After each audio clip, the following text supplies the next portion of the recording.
6 states in the Nigerian Federation, 6 geopolitical zones. Let's see who gets a mention on News Across Nigeria today, where we bring you information on the states in Nigeria. Hello and welcome. I am Olumide Macaulay.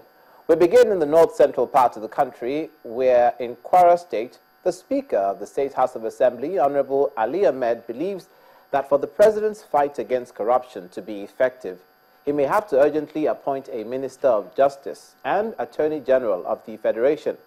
Mr. Ali said the move will guard against unnecessary adjournment of corruption cases. He also advised that existing sections of the Criminal Code that allow for undue adjournment of cases be removed.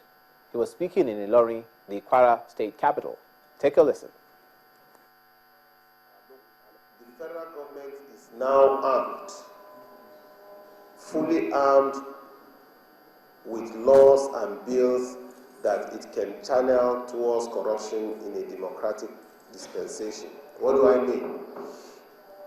The last legislature passed the Administration of Criminal Justice Bill, which was signed at the last moment of President Goodluck Jonathan.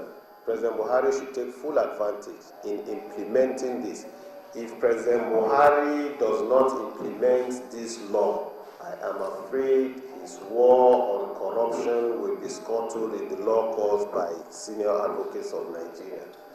You are all aware, when you file a case, lawyers will challenge the jurisdiction.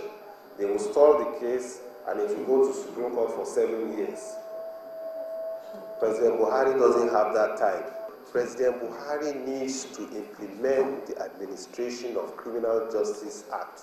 We have to appoint the Attorney General tomorrow, let him put the structure in place, and then you can now fight on fighting corruption. If he doesn't do that, I'm afraid these lawyers are very smart. They will take charge. They will take advantage of the loopholes and will be left after 4 years with all these cases still hanging. But if you are serious, in 6 months, if those cases are filed today, in 6 months maximum, if we have an Attorney General, if he implements this law, we will have our cause in court. Speaker of the Kwara State House of Assembly, Ali Ahmed. Still in that region, the Kogi State Governor, Captain Idris Wada, says he will continue to engage and encourage Christians in the state to perform the yearly pilgrimage to Jerusalem. Captain Wada said this when the Executive Secretary of the Nigeria Pilgrimage Commission, Mr. Kennedy Okpara, paid him a courtesy visit in his office in Lokoja, where he also commended him for the new innovation he introduced to the Commission. The pilgrims will be opportunity to go to Israel and then go to Rome and Greece, the New Testament sites, before coming back. We have added also the skill acquisition program for them, so that while there are some of them that are knowledgeable in the area of agriculture, can also learn something to help them in what they are doing back home. All this we are trying to do is to make sure we create awareness and strengthen those who are ready to be able to explore whatever opportunity that God gives to us. I want to associate with your youth program, encouraging our youth not just to be spiritually strong, but to learn skills that will sustain them is the way forward. We just launched a very modern skill acquisition vocational training center here in Kogi State a few weeks ago. And the idea, of course, is to encourage our youth to be able to fend for themselves. In these days that governments are finding it difficult to pay salaries, employing more people has become a challenge. So we encourage people to try and learn skills to work on their own. And the lottery scheme, which we are promoting, is a laudable idea because it will lead to sustainability of pilgrims' affairs here in our country. So I commend you for these various innovations, and I assure you of the support of our government. We will do everything we can.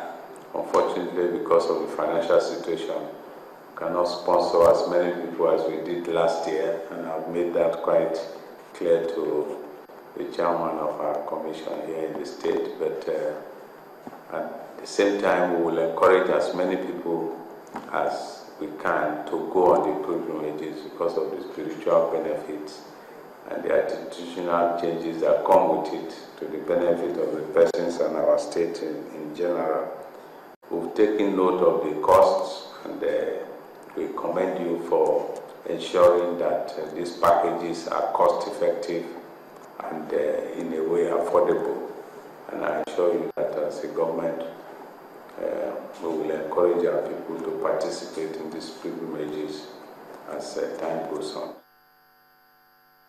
Kogi State Governor Captain Idris Wada encouraging the participation in the Christian pilgrimage from Kogi State to the Federal Capital Territory, where the Governor of Delta State, Senator Ifeanyi Okowa, was in Abuja, where he called on all executive arms of government to fund and implement the National Health Care Act, which was signed into law last year.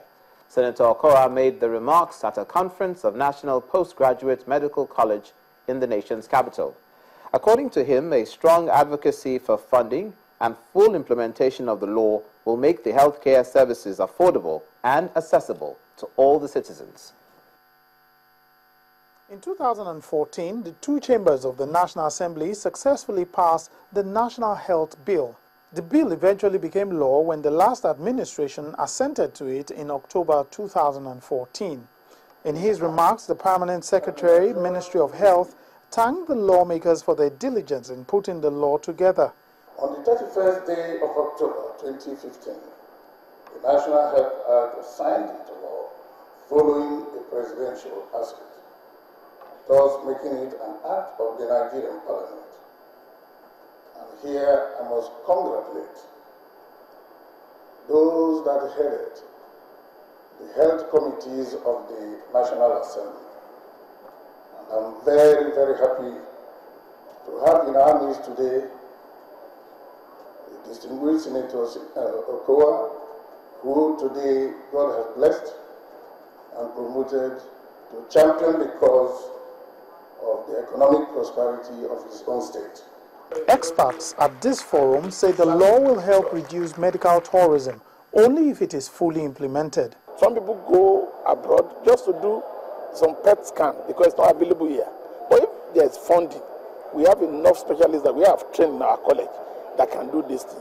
So we are going to go ahead on our advocacy moves to make sure that not only the members of the House of Assembly, the executive arm of the government will know that this is a law that should be implemented.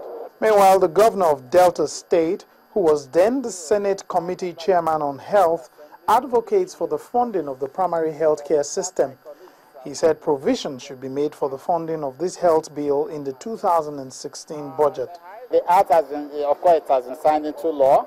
The question, just as I told them now at the National Postgraduate Medical College conference, is for us to actually put in a strong advocacy so that we can start to implement the things that's contained in the act, particularly the aspect that requires us to fund primary health care, which is the bedrock of healthcare delivery in this nation. And for us to fund it, there must be provision in the national budget of 2016, which is not gone to that now, but we expect that from October or latest by November to present the 2016 appropriation bill. Apart from defining the roles of the three tiers of government in health care delivery, the National Health Law also guarantees improvement in the health sector by way of regulation and encouraging professionalism. You're watching news across Nigeria. Still to come, the end of the road for some cattle rustlers in Kaduna State. Stay with us.